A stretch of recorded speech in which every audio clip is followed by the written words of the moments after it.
Ladies and gentlemen, welcome to another edition of Parking Lot Preview. I'm Matt Coates. Next to me is my co-host, Mike Maynard. Happy July 3rd, guys. Eve of the July 4th. Mike, I know you're excited for the 4th. I am too. But first and foremost, I'm excited to travel to Red Wilson Field, take on the Y-D Red Sox, a team we haven't seen yet. Big game tonight against a new opponent, the Y-D Red Sox, coming in top of the Cape Cod Baseball League right now. Going to be a very fun matchup tonight between two good teams. But Y-D, again, like we mentioned, new team. We haven't seen them yet. 15 games in, haven't got to see the Y-D Red Sox as of yet. We're watching the bus with the Harbrox players take off to Red Wilson Field right now. We're going to be following them pretty soon. But we got to get this parking lot preview in right now. I'm excited. I'm excited for the game, but it's going to be a good matchup. Yeah, super good matchup. Unfortunately for the Harbor Hawks, though, they're going to head into this contest reeling off of a tough loss. Last night, Mike, we traveled to Gov Fuller Field. That, of course, is the home of the Falmouth Commodores.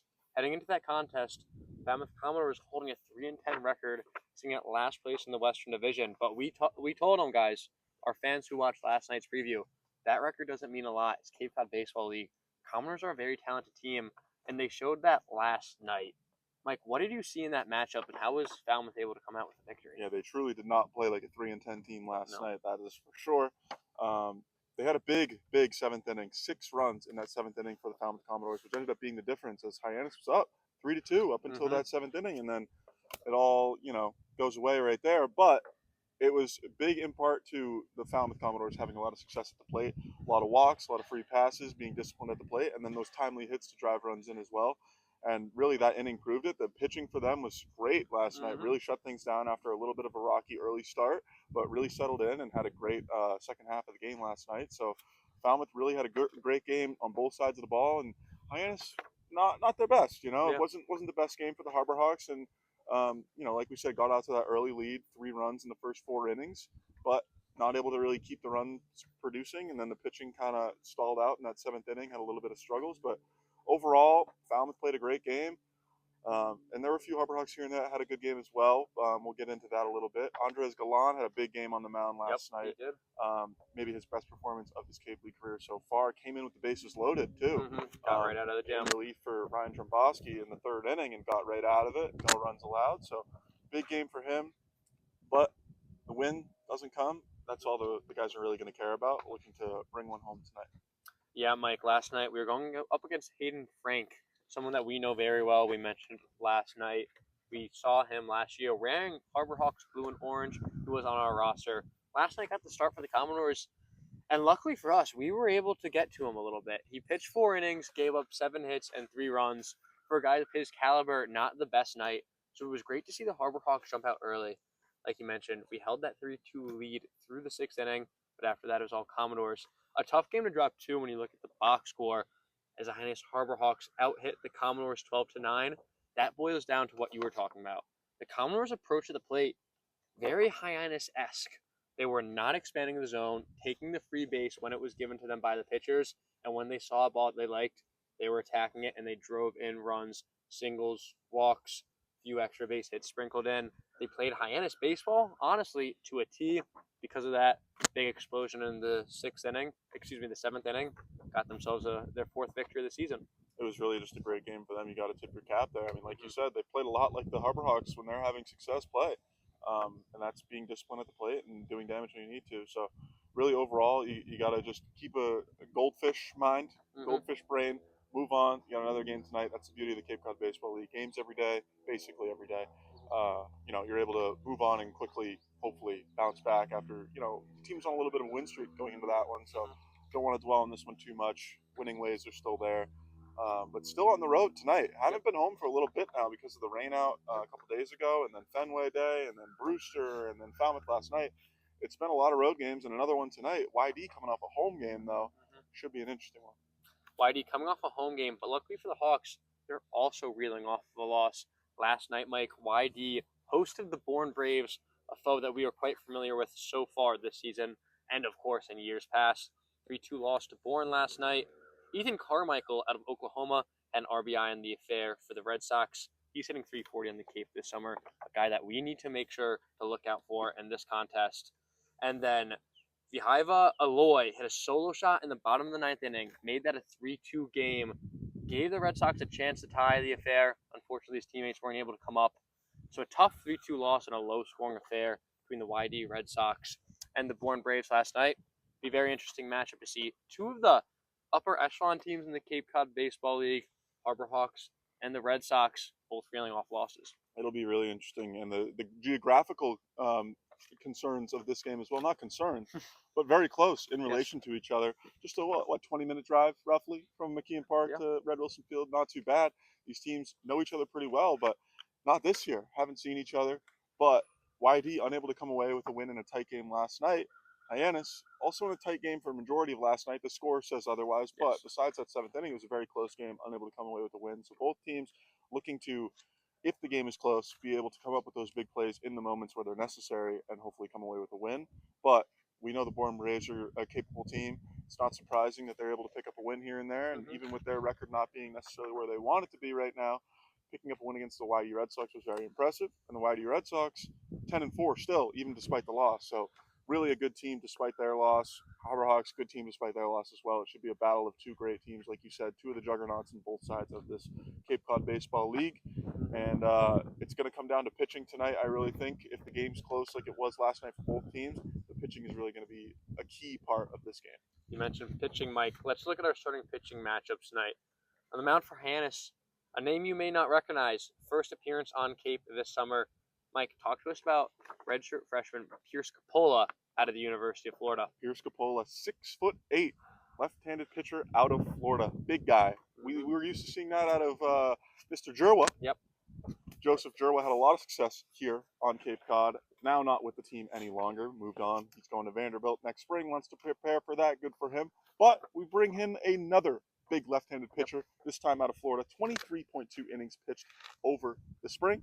8.75 ERA. A little high, but we know we'll get into it. Not necessarily anything to worry about. 35 strikeouts, 12 walks as a redshirt freshman. Up to 97 miles per hour on his fastball. Got a lot of velo. That will play. That will play in the Cape Cod Baseball League. We'll happily take a 97 mile per hour fastball. That'll be a great thing to see. But overall, a guy that we haven't seen a lot of. Only 23 innings at school. Not a lot of experience there as a redshirt freshman. An injury at the beginning of the year kind of limited his numbers at school. But really a young guy that has a lot of promise and a lot of stuff. Great velo on the fastball. And we're really hoping that he can come out and have a great debut tonight against the Red Sox. Yeah, Mike, I think you summarized it pretty well there. We've talked about it before. College stats can be misleading when you come to the Cape Cod Baseball League. Everyone's situation is different. When it comes to Coppola, when you look at that 8.75 ERA, obviously not the best number, but you mentioned it. He had an injury early in the season, didn't make his debut until mid-April. Obviously, college baseball season starts well before then. He was coming off an injury, did not get to pitch much in college, but his stuff is electric. That fastball that gets up to 97 miles per hour, a slider, and a changeup to go with it to complete his arsenal. Electric stuff, something that this organization is very high on, very high on him as a pitcher. You mentioned Jerwa leaving. This is a guy they look at to be a perfect replacement for him. They lost a truly ace-caliber player in Joseph Jerwa. In comes in Pierce Coppola, another tall left-handed pitcher. This guy, though, with the fastball made for the big leagues, 97 miles per hour. Hopefully Red Wilson Field has a radar gun firing up because I know I'm excited to look at those stats when he gets out there on the bump tonight. 100%. It should be a great pitching matchup because on the other side, another guy with not a ton of experience at this high of a level, that's Sean Youngerman for the Y-D Red Sox, 6'3" right-handed pitcher out of Westmont College. That's a Division II school. He'll be transferring to Oklahoma State, but hasn't really got to play at that Division I level for a whole season yet. He's here now, though. He deserves a spot. Got the transfer, so he's obviously got a great ability to pitch at a high level. 70 innings pitched at school, just under a 4 ERA, 69 strikeouts, 15 walks, with a 1.364 whip as a sophomore. So another young guy, not a lot of experience in this high up level of baseball, but a guy that can compete at a high level, earned his spot. All of these guys in the Cape Cod Baseball League are going to be playing at a high level for the most part, but hopefully we can catch them on an off night tonight. It should be interesting. We'll see how this pitching matchup plays out, but I think it'll be interesting how these guys start, considering they're both younger guys, both don't have a lot of experience in this environment, and it'll be easy to see who's got it early on and who's going to have a good, successful game on the mound. For sure, Mike. What sticks out to me when you look at Sean Youngerman the most is his K to walk ratio. 69 strikeouts, not a super high number when you pitch 70 in a third innings pitch. However, only 15 walks, that is a very low number. Strikes way more guys out than he walks, has good control. That is something that can very easily translate from level to level. That's just attacking the zone. That's all about your approach. So it'll be very interesting to see tonight as he faces a Hyannis Harbor Hawks lineup highlighted by guys like Nick Groves, Kane Kepley, very willing to take a free base. But if you attack them, they're going to swing.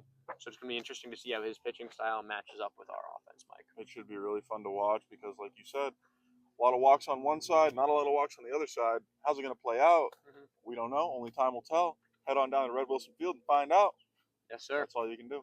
With that being said, guys, let's get into our final segment of the day. You know what we're doing here. It's time to pick our player of the games. I'll go first, Mike. Give you some time to think if you don't have it locked in. I'm going to go with a guy that has not been here very long. Been here, in fact, for 24 hours, maybe? Alex Lodis, shortstop out of Florida State University. I love my FSU guys. Shout out Cam Smith. Shout out Jamie Arnold. Shout out Jackson West, now on the team. Lodis, yesterday was his first game in a Harbor Hawks uniform. And Mike, seemingly like every first game player has done for us so far this season, he did amazing. 3 for 4 in his Hawks debut, 2 extra base hits. Not to mention another great defender in the infield. He's a guy, above average defender, who has capability to make extremely difficult plays may look quite routine. So a guy that we should look out there for, not just for his ability in the batter's box, but for his poise on defense as well. 100%. Love that pick. Love the new guys. They're all seeming to have a bunch of success. I'm going to go with another new guy for my pick, Blake Cavill. I'm hoping I'm saying his name right. Cavill. We'll go with Cavill. Blake Cavill, out of Western Kentucky and Australia, has had a good start to his summer so far. Only 1 game to this point, but went yard in his first at bat. You love to see that. And at Fenway, going yard in the big MLB ballpark. He's got that power. Left-handed bat against the right-handed pitcher tonight. Got the off night last night as well against the Falmouth Commodores. So should be fresh, should be ready to go. Hasn't played in a few days. I'm looking for him to be locked in. Maybe take 1 yard again. I'm going to call it official home run prediction. I think he goes first game home run, second game home run in the blue and orange. Let's see it tonight at Red Wilson Field. I hope he puts one in the forest, in the bushes, behind the outfield fence. So big game, hopefully, for these 2 new guys. Big game, hopefully, for the team as well. Mike, I love that. I really hope Cavill goes yard. Make sure prediction come true. I think this might be our first official homer prediction on the show this season. It might be. I think Josh had one at one point. Maybe a guess. He had a Mason White first pitch homer in his first bat. Unfortunately, he just took that pitch for a strike. Yep. Solid approach to the plate. Had a triple in that game, by the way, for those of you who don't remember. Mike, thank you so much for joining me. Fans, thank you so much for tuning in. Can't make it to Red Wilson Field today to catch up with me and Mike. Make sure you catch our stream on Harbor Hawks Baseball Network or catch us on Cape League TV. Thank you guys so much once again. We'll see you back here tomorrow. Go Hawks!